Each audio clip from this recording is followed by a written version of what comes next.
C'était il y a un mois. Le 5 octobre dernier, le New York Times révélait les accusations d'agression sexuelle visant le producteur Harvey Weinstein et déclenchait un séisme planétaire qui continue de rythmer l'actualité.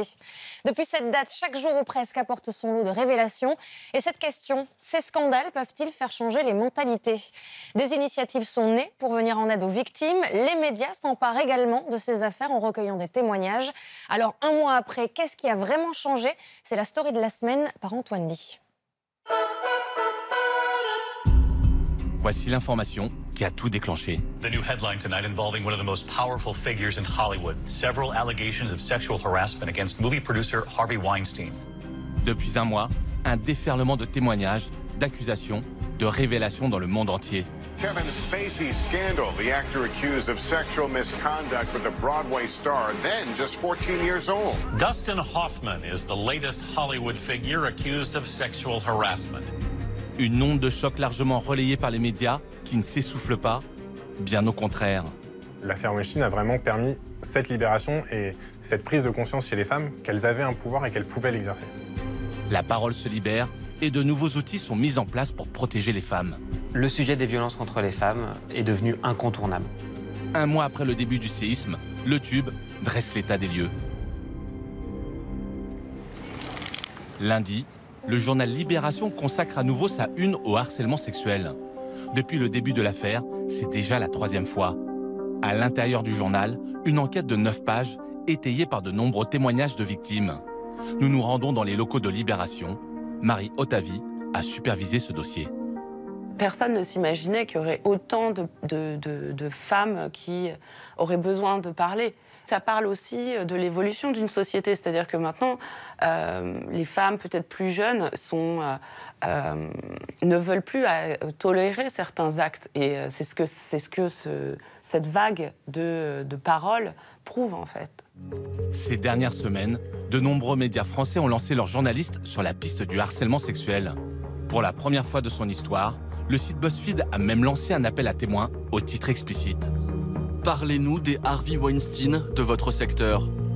La rédaction a reçu plusieurs dizaines de réponses. L'affaire Weinstein a changé ceci, ça a libéré la parole d'une certaine mesure, mais ça nous a aussi permis, à nous, journalistes, d'accéder à cette parole, qui se transmet plus seulement à des amis, à des proches ou à des collègues, mais qui désormais arrive dans nos boîtes mail, sur nos téléphones, parce que des gens ont envie qu'on raconte leur histoire et qu'on enquête sur leur histoire. Pour convaincre les victimes de témoigner, BuzzFeed utilise un protocole ultra sécurisé. Une mesure inédite, comme nous l'explique la rédactrice en chef, Cécile de Hesdin.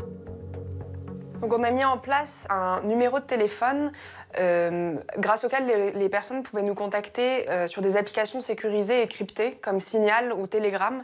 Le plus important, c'est que nos sources se sentent, qu'on crée une relation de confiance avec elles ou qui nous permettent ensuite d'enquêter sur le fond de ce qu'elles nous apportent comme témoignage. BuzzFeed a notamment révélé l'existence d'une plainte pour harcèlement sexuel et moral déposée cette semaine. Elle concerne un ancien directeur de la rédaction de France 2 qui nie les faits. Les mentalités évoluent progressivement, mais les réticences sont nombreuses. Clara Gonzalez et Elliot Lepers sont deux militants féministes. Le week-end dernier, ils ont mis en place ce qu'ils appellent un numéro de téléphone anti-relou.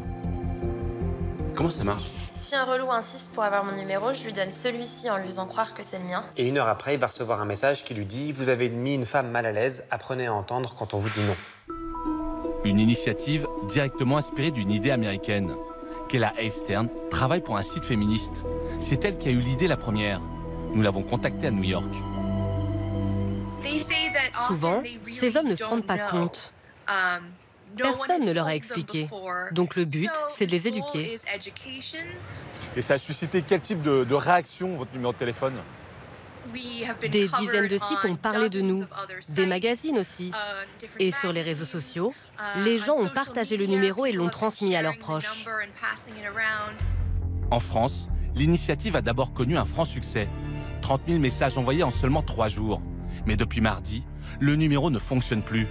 Les deux militants l'ont suspendu à cause de centaines de messages d'insultes et de menaces. Moi, j'ai eu quelqu'un qui m'a demandé si j'avais bien assuré mes 2 jambes. Moi, il y a un message qui dit « Suicidez-le », par exemple. Donc c'est une menace de mort concrète. Ça montre qu'il y a une petite minorité d'hommes qui a vraiment du mal à accepter que la société change et qu'on est en train d'aller vers plus d'égalité entre les femmes et les hommes. Et donc, ils sont prêts à utiliser de l'intimidation, la violence, d'aller commettre des délits pour essayer de nous faire taire. Face à ces menaces, Clara et Elliot comptent porter plainte dans les prochains jours. Leur numéro anti-relou sera quant à lui bientôt réactivé. Quel bilan dresse-t-il du mois qui vient de s'écouler? Réponse de Clara Gonzalez. Avec l'affaire Weinstein, le sujet des violences faites aux femmes, il est devenu central dans la société. Il a inondé toutes les discussions. Donc maintenant, il y a une légitimation de ce sujet grâce à la prise de conscience médiatique aussi. Et on espère que les pouvoirs publics ne vont pas laisser la vague retomber.